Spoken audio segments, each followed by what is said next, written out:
nature of the Great Seal is so mysterious that some believe that it came from a supernatural force. An account recorded by Dr. Robert Hieronymus in his book, Founding Fathers' Secret Societies, says that the Great Seal was given to Thomas Jefferson by a mysterious cloaked figure.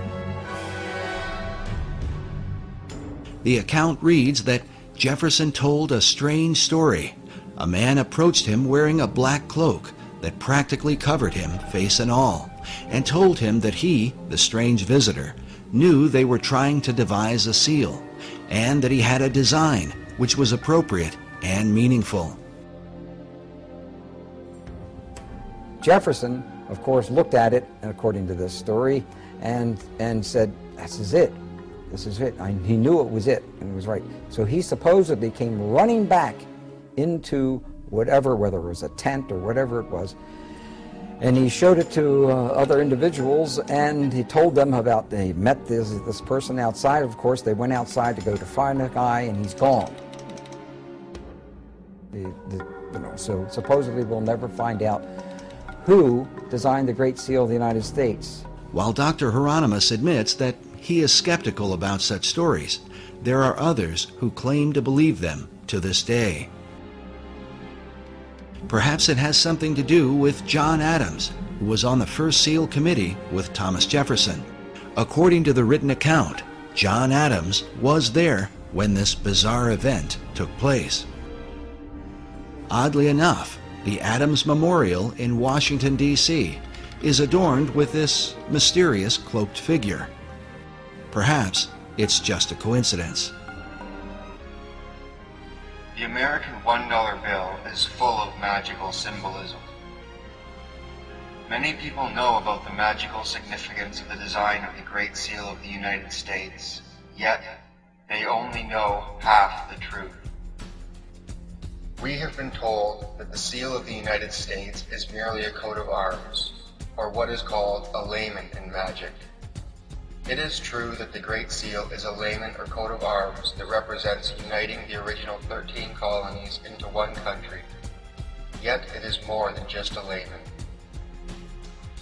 The coat of arms is only half the story, albeit the only story you know. Let's look at the major magical symbolism found on the $1 bill. Looking at the obverse or front side of the $1 bill, our eyes land directly on the image of George Washington, and we are immediately reminded of his Masonic heritage. George is framed by the Greek letter omega. The omega on the $1 bill is a direct reference to God. Omega is the end of an old way of life for the start of a new, better way.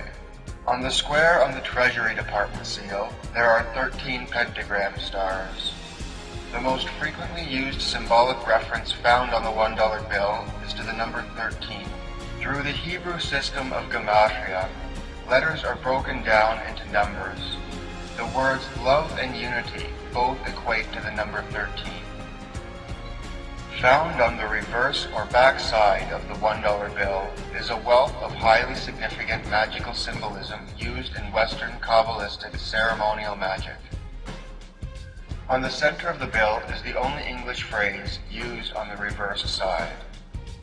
It reads, "In God we trust." "In God we trust" came from a hymn or invocation to the American people by Aleister Crowley. It is an invocation to manifest the new aeon or age and drive America and the world into independence. The real magic takes place on the Great Seal of the United States. On the obverse side of the Great Seal, there are 13 stars above the eagle's head, 13 stripes in the shield, 13 leaves on the olive branch, 13 arrows in the eagle's talon, and then 13 letters in the phrase E pluribus unum, which makes for 2 points on either side of the eagle's head, for the 6 points total of the hexagram. Furthermore, the 13 pentagram stars are united into one hexagram star, symbolizing unity of man or woman with the universe, the unity of the macrocosm and the microcosm. As above, so below. As below, so above. A pentagram represents the microcosm, which is related to a human. A hexagram represents the universe.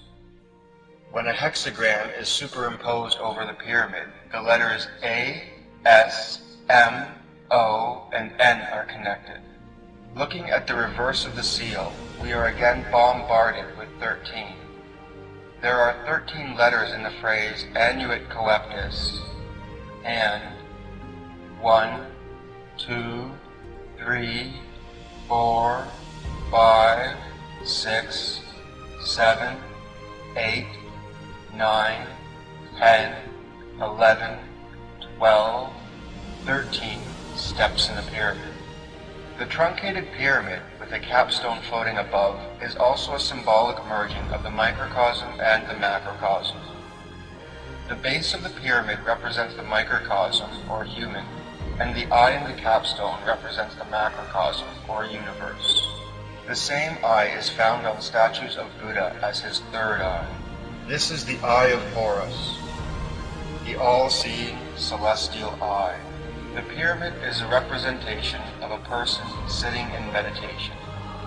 The capstone or keystone represents the brain. A capstone united with the truncated pyramid to make a complete pyramid represents uniting with one's pineal gland. And of course, many of the people who are into the New Age are into astral projection and in contact with these spirit beings, and there really are spirit beings out there.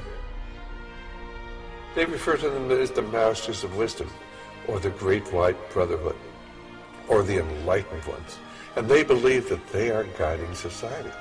These are actually demonic forces and demonic beings, and of course they can materialize and disappear. The average individual says, oh, that can't be true, and yet it is true. And when you talk to the people who are dealing with this, they come in contact with this many times. They have accessed this other dimension, which is truly a demonic dimension. Opening your third eye is what this book is all about.